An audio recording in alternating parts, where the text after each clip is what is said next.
Bestiario, casa tomada. Nos gustaba la casa porque, aparte de espaciosa y antigua, hoy que las casas antiguas sucumben a la más ventajosa liquidación de sus materiales, guardaba los recuerdos de nuestros bisabuelos, el abuelo paterno, nuestros padres y toda la infancia. Nos habituamos, Irene y yo, a persistir solos en ella, lo que era una locura, pues en esa casa podían vivir 8 personas sin estorbarse. Hacíamos la limpieza por la mañana, levantándonos a las 7, y a eso de las 11 yo le dejaba a Irene las últimas habitaciones por repasar y me iba a la cocina.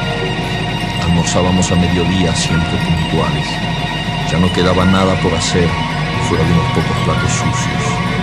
Nos resultaba grato almorzar, pensando en la casa profunda y silenciosa, y cómo nos bastábamos para mantenerla limpia.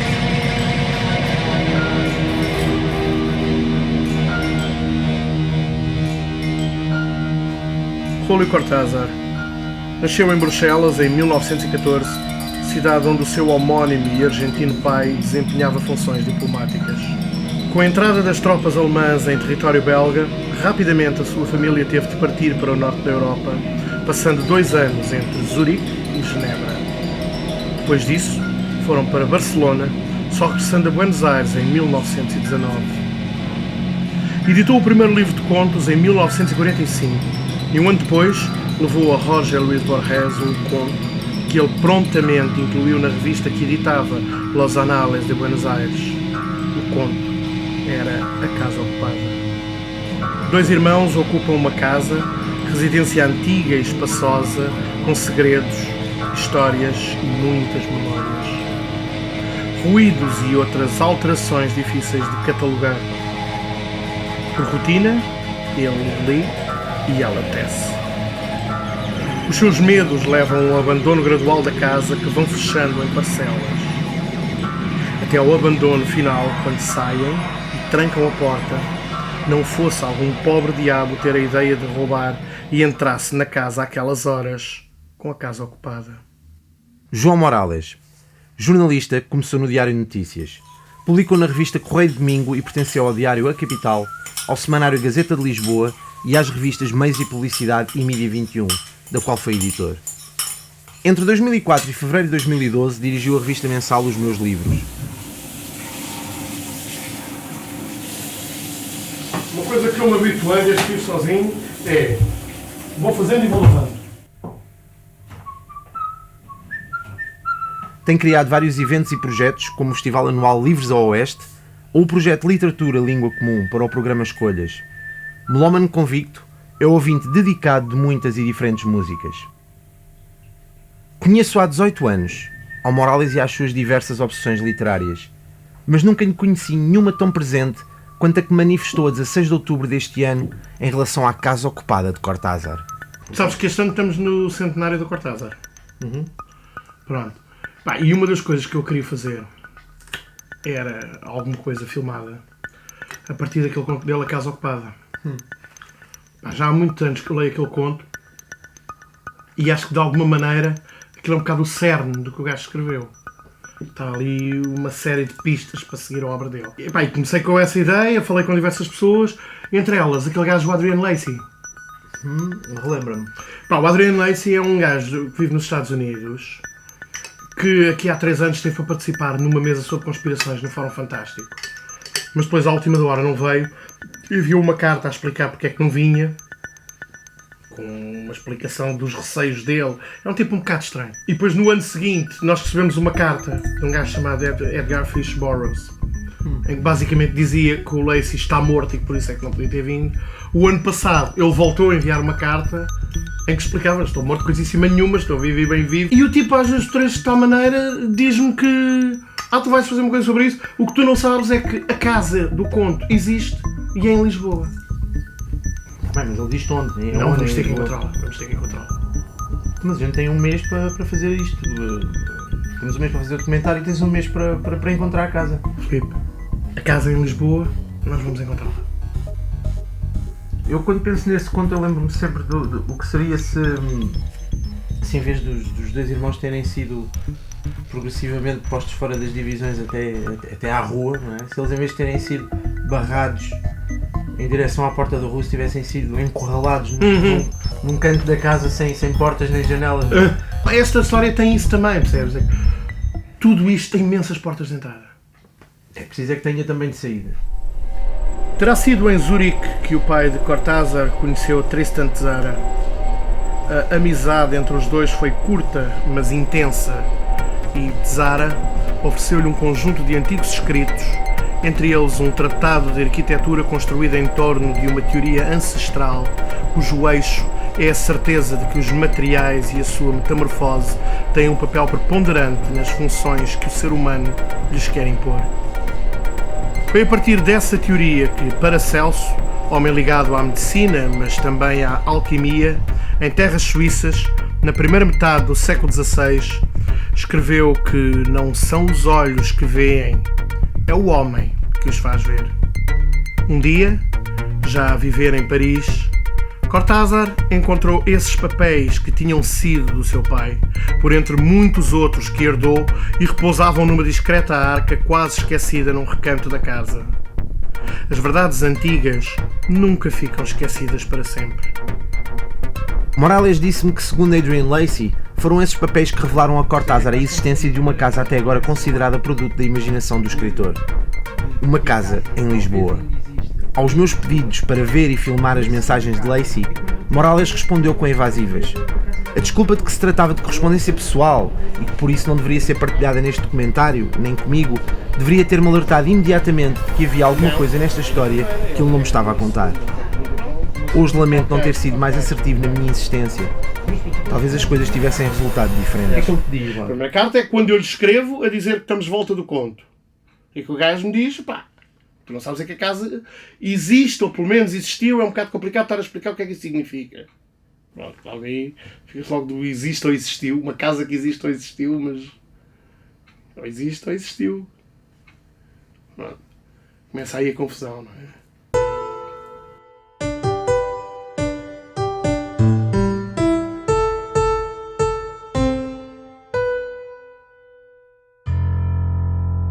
Morales prosseguiu com a minha iniciação neste mistério, apresentando-me à primeira peça do puzzle. Casa Nova teria estado em Lisboa, na mesma casa de que Cortázar fala no conto. O Casa Nova tem as suas memórias de l'Histoire de ma vie, que são 2 tomos, 2000 e tal páginas. Mas há ali um hiato de algumas semanas ou meses, não sei ao certo, que não se sabe onde é que ele tenha estado. Ora, acontece que há cerca de um ano e tal, o António Mega Ferreira publicou um livro onde avança a hipótese, através dessas cartas, que, pelo menos, seria verosímil que Casa Nova tivesse estado em Lisboa.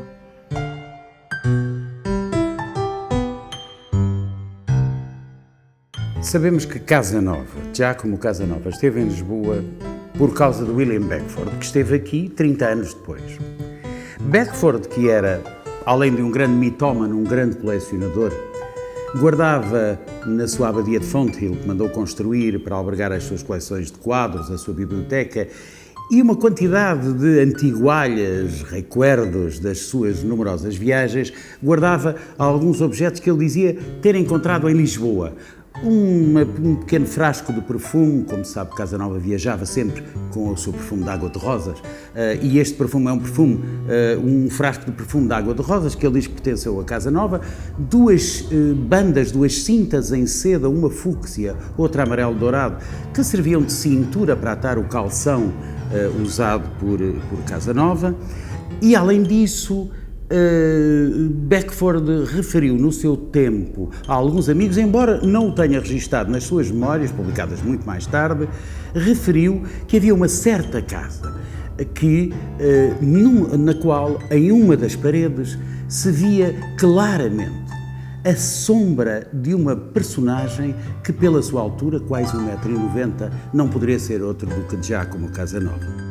Qual não é o meu espanto quando o Adrian Lacey, nessa carta que me enviou, garante e jura a pés juntos, jura veementemente, diz que tem provas de que, de facto, ele esteve mesmo em Lisboa. Sabe-se que o Casanova escapou da prisão dos Piombi, da prisão dos Chumbo, na companhia de um monge que ele mais tarde acaba por descartar das suas andanças, mas muito pouco se sabe sobre ele. Pois o que acontece é que esse monge ter-lhe contado durante a fuga, não é?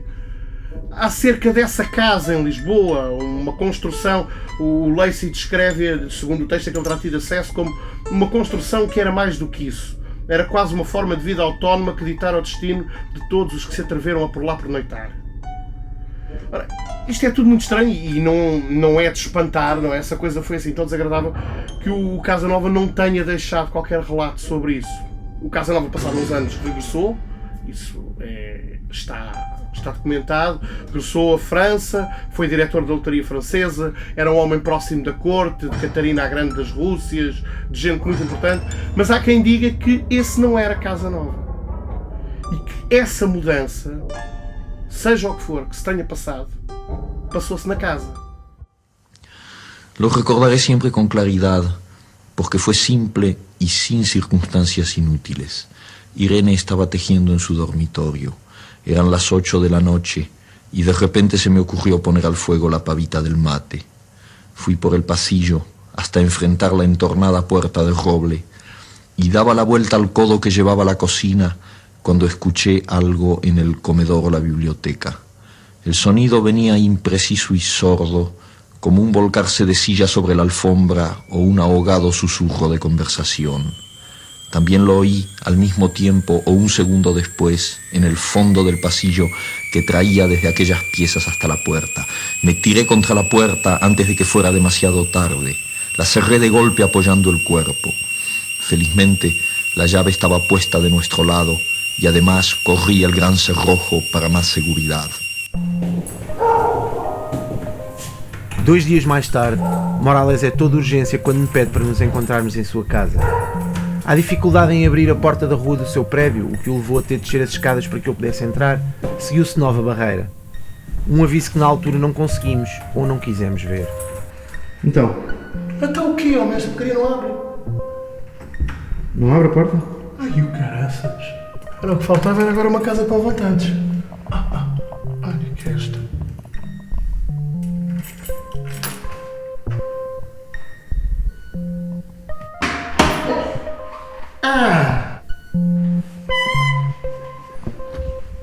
Licença. Então é assim, estás a ver quem é o Rui Tavares? Sim? Pronto, eu combinei com ele. Ele teve-me a contar uma história que mete o Ulbeck. O tipo desapareceu aqui há uns anos e, por incrível que pareça, parece que tem a ver com isto. O Ulbeck esteve na casa. O Ulbeck esteve na casa? O Ulbeck esteve na casa. Ok. Então e está bem? Quando é que marcaste para falar com o Rui Tavares? Com o Rui. Daqui a 20 minutos. Vá, bora. Em abril deste ano foi exibido no Festival de Tribeca, em Nova York, o filme O Sequestro de Michel Houellebecq, uma obra que passou por mais uma visão satírica do escritor francês sobre a criação artística, ao contribuir para um falso documentário que justificaria a sua nunca explicada ausência durante praticamente uma semana, em 2011. Nessa altura, foram avançadas as mais variadas e estranhas teorias sobre o caso. Agora era Rui Tavares, historiador e durante vários anos deputado europeu em Bruxelas, a trazer novas e perturbadoras informações sobre o paradeiro de Houellebecq durante esses dias.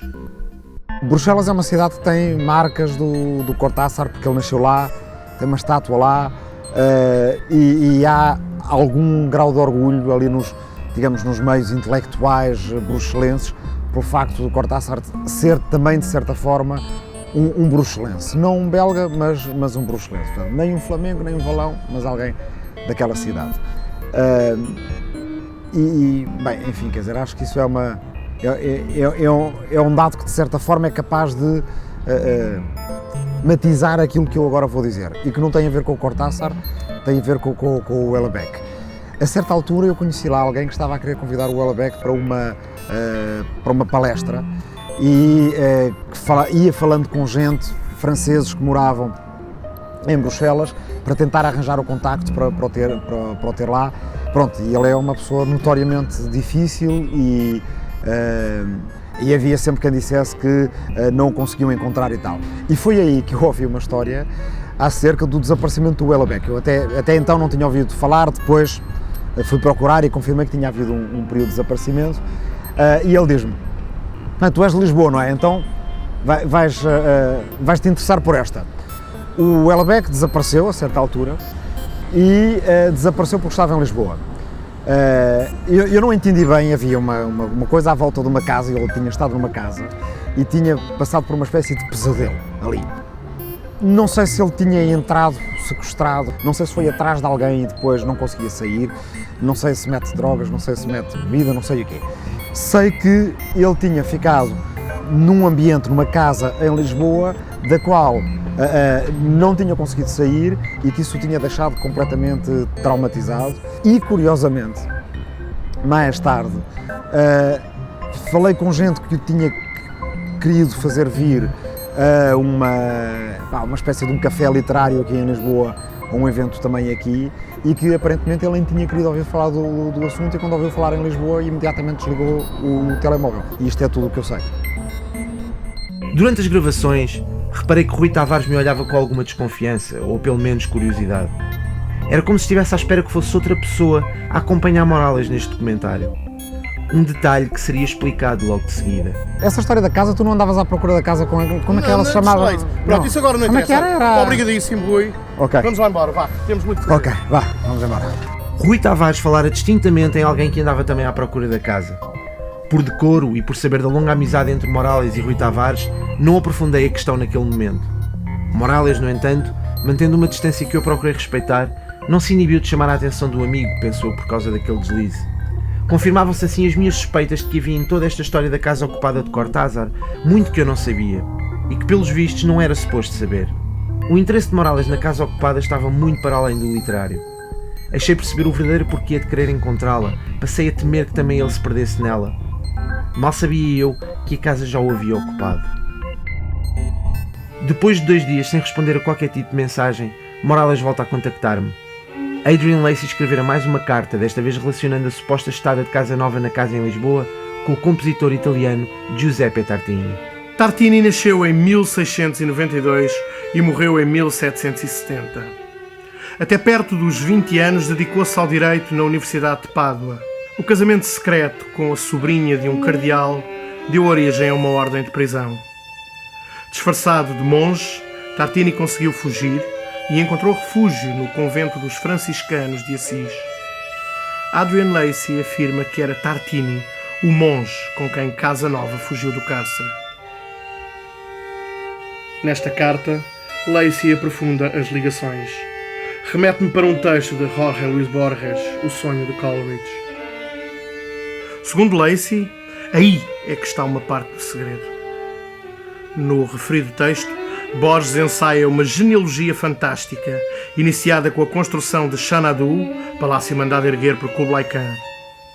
Depois, em 1797, o escritor Samuel Taylor Coleridge escreve Kublai Khan or a Vision in a Dream, dando-nos conta da sua visão onírica sobre o edifício erguido pelo líder mongol.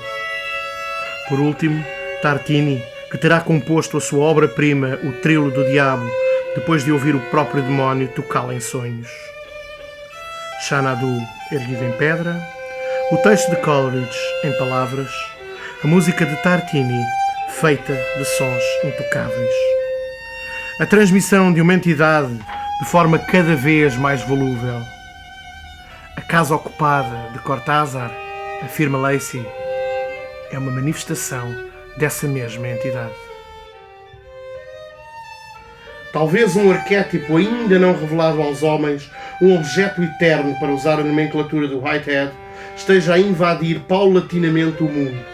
A sua primeira manifestação foi o palácio, a segunda, o poema. Quem os houvesse comparado teria visto que eram essencialmente iguais. Eu estive em julho passado, em Londres, a assistir a um espetáculo dos Monty Python, daquela série que eles fizeram, que esgotou em 43 segundos, depois fizeram mais 9 e eu lá consegui bilhete para um deles. Estive lá e encontrei um colega meu que estudou direção de orquestra no mesmo sítio onde eu estudei, nos Estados Unidos, em Cincinnati, que é o Christoph Müller, que é um suíço-alemão.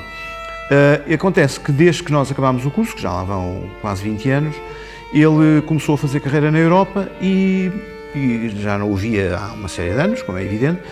Perguntei-lhe o que é que ele estava a fazer e ele disse-me que andava a fazer investigação em Itália sobre o Tartini por causa da composição da célebre obra dele, O Trilo do Diabo.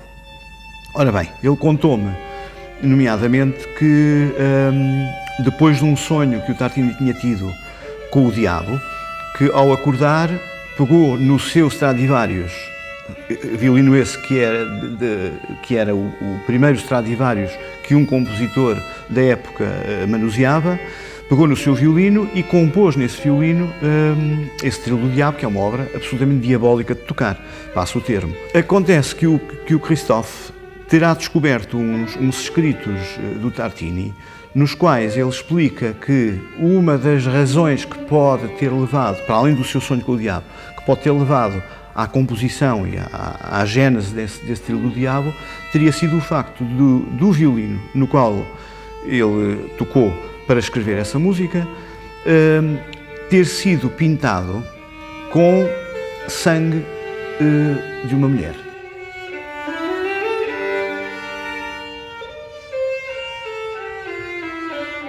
Dizia-se, pelo menos era a história que se sabia na altura, que essa mulher teria sido a mulher do construtor de violinos, que ao morrer, quando esteve para nascer a filha do construtor e dessa mulher, o construtor, em homenagem à mulher que tinha acabado de perder e à filha que tinha acabado de perder, aproveitou o sangue para, com esse sangue, fazer uma tinta que revestiu o violino. No entanto, o Christophe garantiu-me que tinha conseguido descortinar, através dos escritos do Tartini, que tal não era assim, que afinal esse violino existia sim e pintado com sangue, mas não com o sangue da mulher do construtor, do Stradivarius.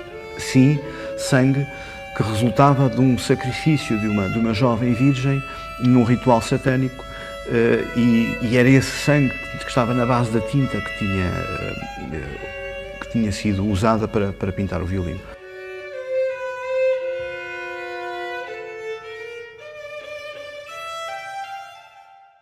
Os relatos de sacrifícios humanos perturbaram Morales, que se entregou com redobrado ânimo a uma acesa troca de correspondência com Adrian Lacey.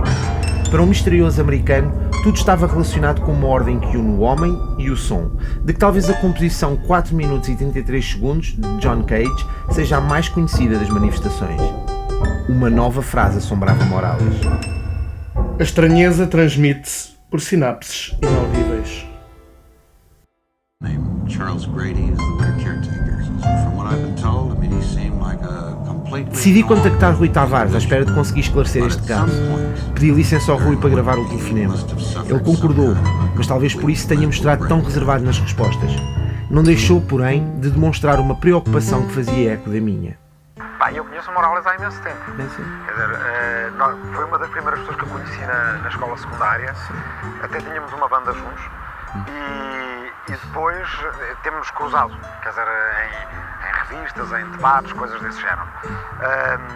E, portanto, conheço bem. E eu acho que esta história da casa, da procura da casa, ou não sei se é isso, mas acho que quer dizer, lhe deu um bocado de volta ao miolo, porque e ele estava nitidamente transtornado. E pronto, estava esquisito, ou estava mais esquisito, quer dizer, mas achei que havia qualquer coisa ali que não estava bem. Sei que ele tinha ficado num ambiente, numa casa em Lisboa, da qual não tinha conseguido sair e que isso o tinha deixado completamente traumatizado. Ele tinha ficado num ambiente, numa casa em Lisboa, da qual não tinha conseguido sair, não tinha conseguido sair.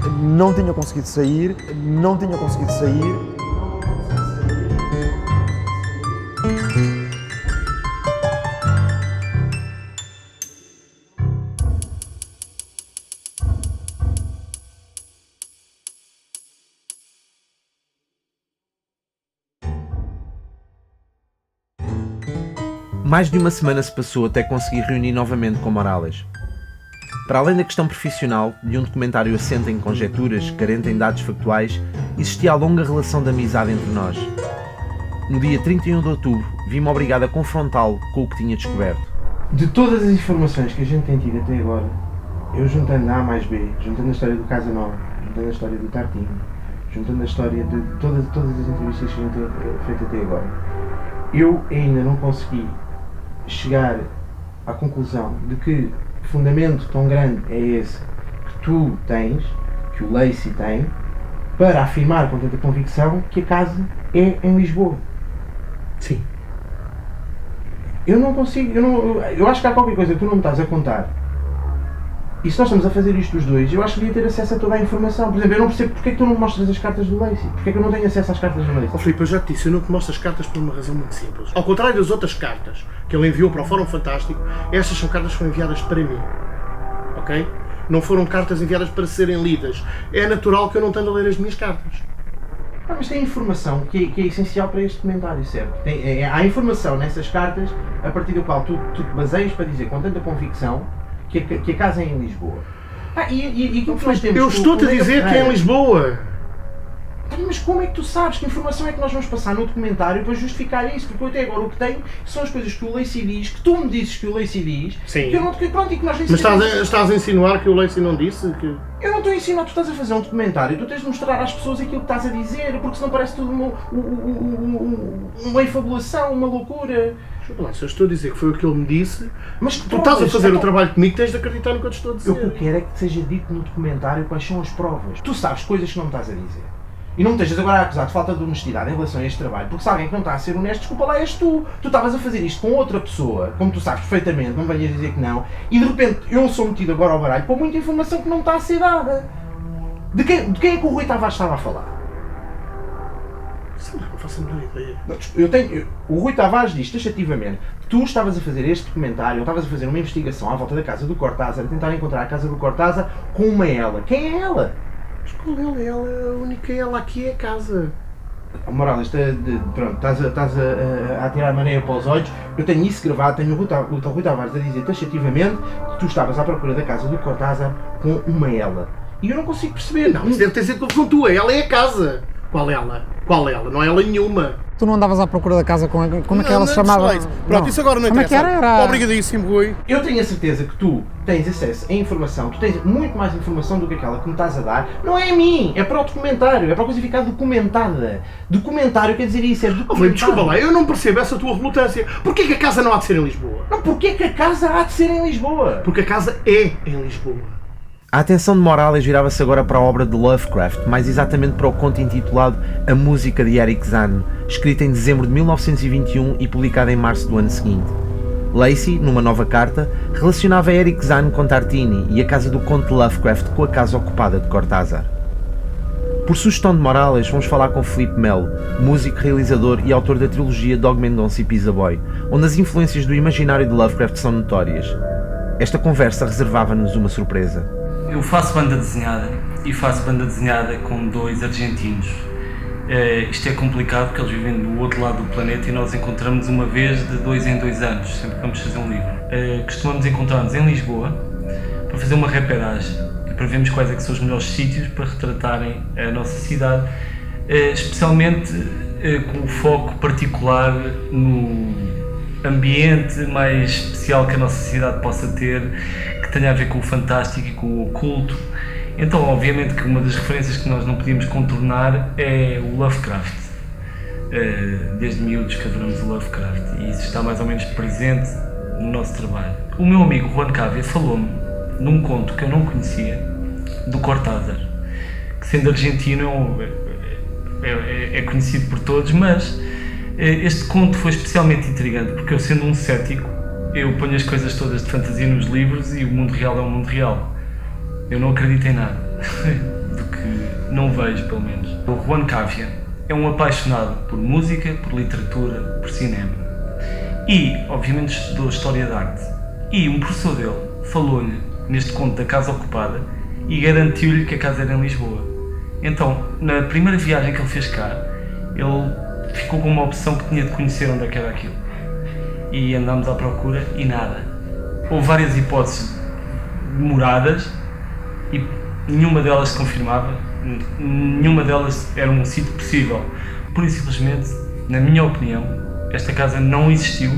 Eu não faço sequer ideia se esta casa alguma vez foi visitada pelo Cortázar. Isto na minha opinião, pode ser um mito urbano. Eu não sei de nada disso. Portanto, obviamente, recorremos a um clichê muito mais fácil, que é a questão da Quinta da Regaleira. Nós temos uma cena do livro passada na Quinta da Regaleira porque, na verdade, nunca encontramos o sítio que realmente queríamos. Então foi aí que se passou a nossa cena, porque o conto de Cortázar, da Casa Ocupada, só nos levou a becos sem saída.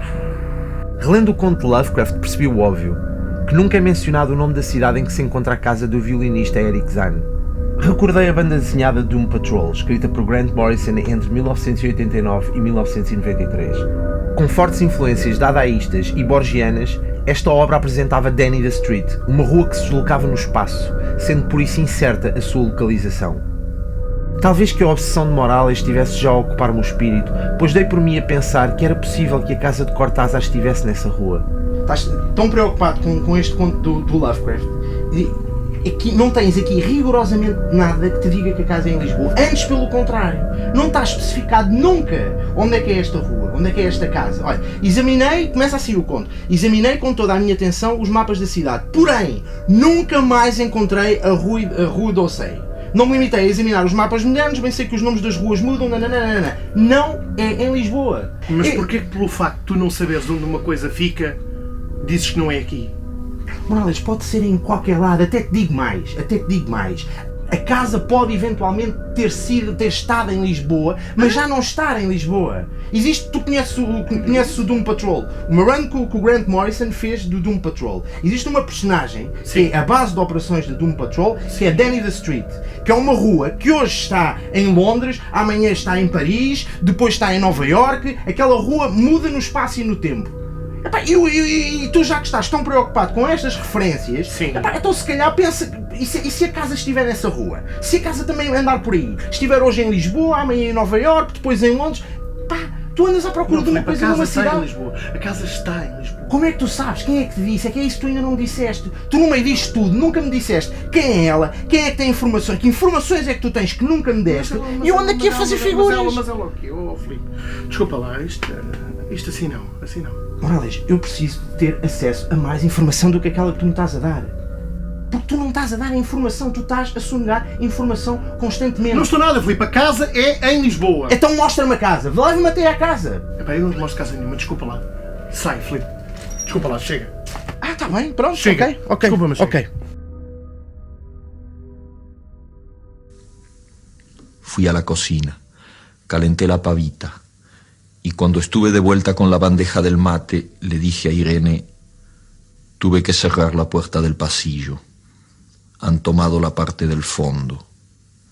Dejó caer el tejido y me miró con sus graves ojos cansados. ¿Estás seguro? Asentí. Entonces, dijo, recogiendo las agujas, tendremos que vivir en este lado. Seguiu-se novo período de silêncio, até que a 6 de novembro recebo um novo telefonema de Morales, afogueado. Acabara de abrir nova correspondência, uma missiva curta, tão diferente do que era habitual em Lacey. Desta vez, tudo o que a mensagem trazia era uma morada em Lisboa. A morada da Casa Ocupada de Cortázar.